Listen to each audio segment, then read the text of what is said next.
बघा ही तुळजापूर जवळील कृषी पर्यटन मित्रांनो, आपण आता आलोत आणि नेमकं आम्हाला काय दाखवणार आहोत आणि इथं म्हणजे ही झाडं जी आहेत ह्याचं काय आहे ते सांगा.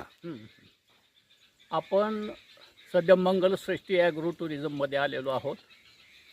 आत्तापर्यंत आपण इथली राहण्याची व्यवस्था, स्विमिंग पूल, गेम झोन, तर आजच्या व्हिडिओमध्ये या मंगलश्रेष्ठी ॲग्रो टुरिझममध्ये जे काही बाग आहे, नक्षत्र वन आहे, त्या नक्षत्र वनाबद्दल माहिती घेऊया. ह्या नक्षत्र वन म्हणजे काय, तर आपले एकूण 27 नक्षत्र असतात. हां हां हां. त्या 27 नक्षत्रापैकी आपला जन्म कुठल्या तरी नक्षत्रावर झालेला असतो. हां हां. आता इकडे या.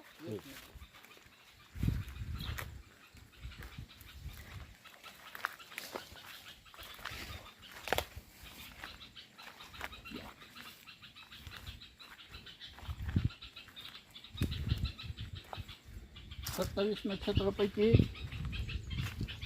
राशी 12 आहेत आपल्या. हां एकूण राशी 12 आहेत आणि 27 नक्षत्र आहेत.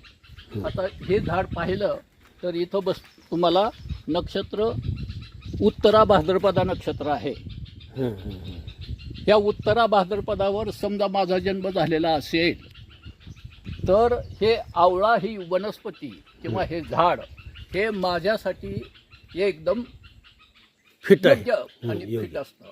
म्हणजे याच्या कमीत कमी सावलीमध्ये जरी बसलं तर ते मला, माझ्या शरीराला, माझ्या आत्म्याला चांगलं असतं. त्याच्याप्रमाणे इथं जवळपास 27 प्रकारच्या नक्षत्राच्या वनस्पती लावलेल्या आहेत. हां हां हां हां. तर इथे हे आवळा आहे, हे रिठा आहे, कारण नक्षत्र हस्त नक्षत्र ते आपल्या सर्व जन्मकुंडलीवर अवलंबून आहे. आता सर ही सगळे नक्षत्राची झाडं लावलेली आहेत. तर आता ही जर आपण हे नक्षत्र भरणी, वेगवेगळे झाडं आहेत. चंदन आहे, कृष्णागुरू आहे, खैर आहे, पळस आहे, पिंपळ आहे, उंडल आहे, बरेच वनस्पती आहेत. अर्जुन वनस्पती आहे, वड आहे, इकडं आंबा आहे, अनेक प्रकारच्या वनस्पती आहेत इथं. ह्या सगळ्या कुठल्या ना कुठल्या नक्षत्राच्या वनस्पती आहेत आणि त्याची लागवड करून हे नक्षत्रवन तयार केलेलं आहे.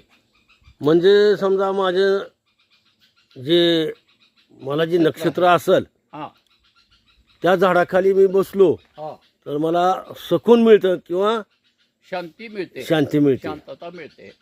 आमच्याकडं अर्जुन वनस्पती पण आहे. दाखवा बघू. अर्जुन कडे चला. हे बघा, हे उंडल आहे. अर्जुन वनस्पतीचं तर नाव तुम्ही ऐकलंच असेल. हो. कारण ह्या वनस्पतीची पानं, या वनस्पतीच्या झाडाची साल, हे सगळं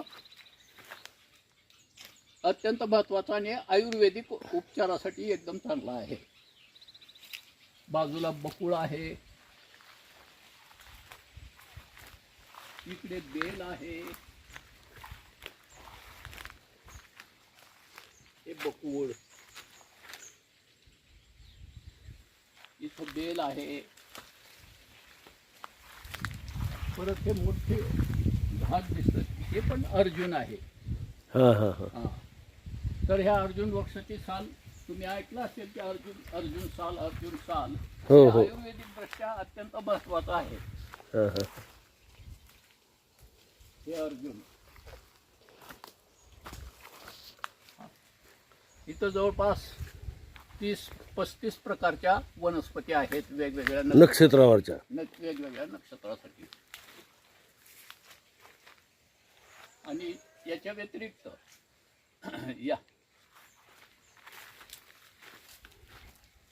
याच्या व्यतिरिक्त इथं आमच्याकडे हे नक्षत्र वनाचा भाग नाही आहे, परंतु इथं जवळपास 20 झाडं आंब्याची आहेत. हां हां हां.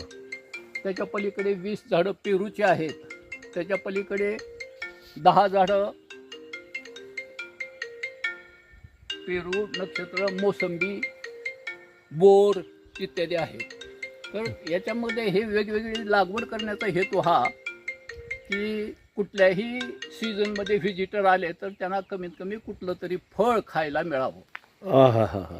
या हेतूनं सगळे 20-20 झाडं लावलेली आहेत. वा वा, छान आहे. बरं आहे, पर्यटक आले तर पर्यटक त्यांना आले कुठलं तर- तरी फळ हा, मिळावं. आंबा, पेरू म्हणा, काही ना आंबा, काही, पेरू सीताफळ. आहेत, चिकूची झाडं आहेत, हा हा हा. बोराची आहेत. आणि ताजी फळं मिळणार आहे तिथे. हा, ताजी फळं मिळणार. याच्या व्यतिरिक्त जवळपास 25 झाडं नारळाची आहेत. हे नारळ तर बघा मित्रांनो, हे पर्यटन स्थळ साधारण 10 एकर मध्ये आहे आणि कितीही तुम्ही फिरून मौज मजा मारू शकता. थँक्यू.